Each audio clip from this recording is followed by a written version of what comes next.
leading the initiative, Siddharth Shetty, who will give you a demonstration of the Finternet in action. He's taller than you think. Thank you so much, Nandan. It's always so inspiring going after you, especially because over the last year, as we've spent time diving deeper into these underlying trends of tokenization and AI, the conviction that we have that this fundamentally changes how people transact in a digital economy, because you move away from spending a lot of time doing API integrations, bilateral contracts, all of that complexity, to a lot more abundance where the rails are taken care of and you just focus on the flow. So what we really wanted to do today is bring this to life. And this is involved across ecosystem of lenders, financial institutions, and developers. So let's dive straight in. So let me open up the Finternet application. And fundamentally, this is an imagination in our lens of when you think about tokenization or tokenizing any type of asset, regulated assets like money, securities, registered assets like a vehicle or property, attested assets like gold, silver, or energy resources. Tokenization fundamentally allows you to drive execution of that transaction, which means I can complete it in real time, programmatically. But with AI added in, what that fundamentally allows you to do is drive the consumer experience, the discovery process. And these really go hand in hand, right? So if you build an AI agent, at the end of the day, if the underlying asset's not tokenized, you'll have to go back to the bank branch and paperwork. So let's dive straight in. What I'm going to do is take you back in time. Assume you were here in March 23. As Nandan spoke about, Sachin Patil's an independent contractor. He's now participating in the early days of the Finternet.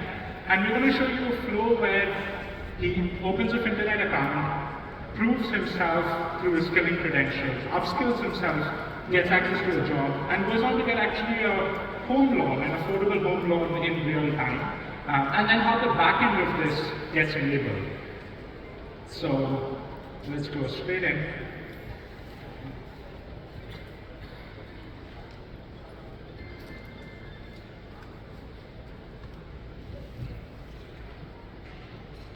So my details are already pre-filled in this case. I go ahead, I create an identity.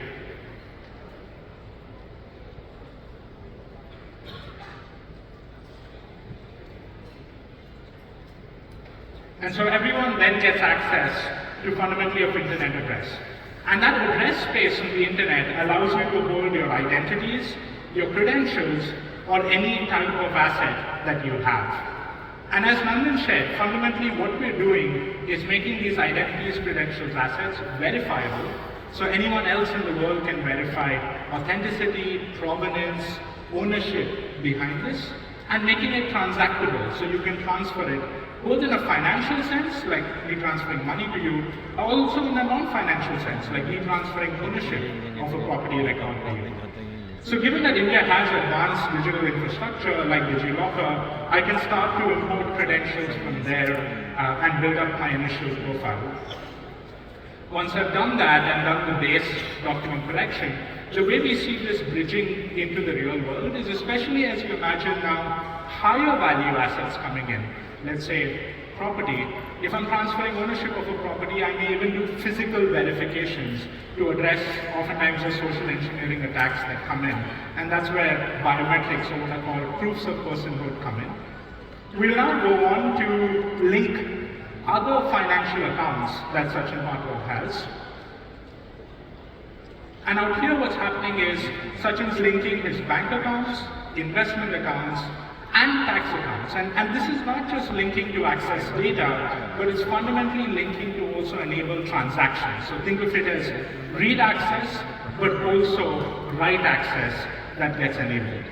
And so we will move to a world where, if you think of how assets are represented today, Nandan mentioned pull out that 500 rupees, but because of UPI, none of you have it in their pocket. But that was a token that you had in your control. And when we digitized that financial system, that token was now sitting on some ledger. And with tokenization, you move to a world where every individual has their own ledger, and that's basically what you're seeing represented here.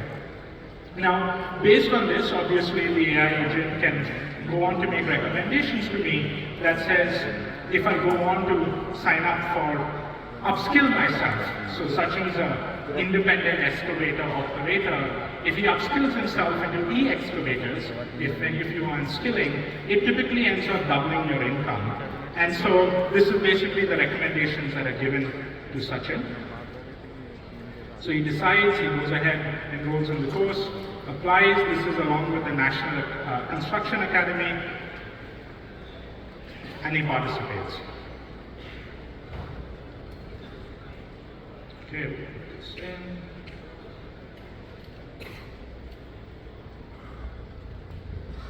And so in this process, essentially his verified credentials are then shared with the National Construction Academy. He has the ability to now participate in the course.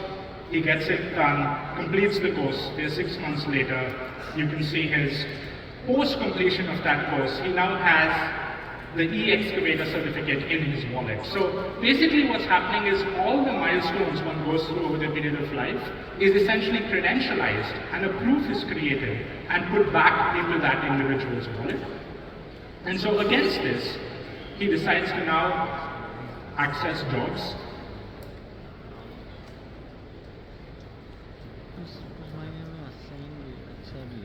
And because he has verified data, it's much easier to proceed with the entire job process.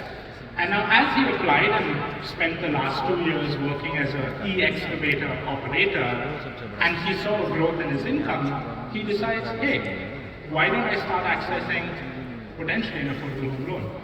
And the question I'll ask to all of you in the audience out here is, how many of you actually own a physical property? Raise your hand.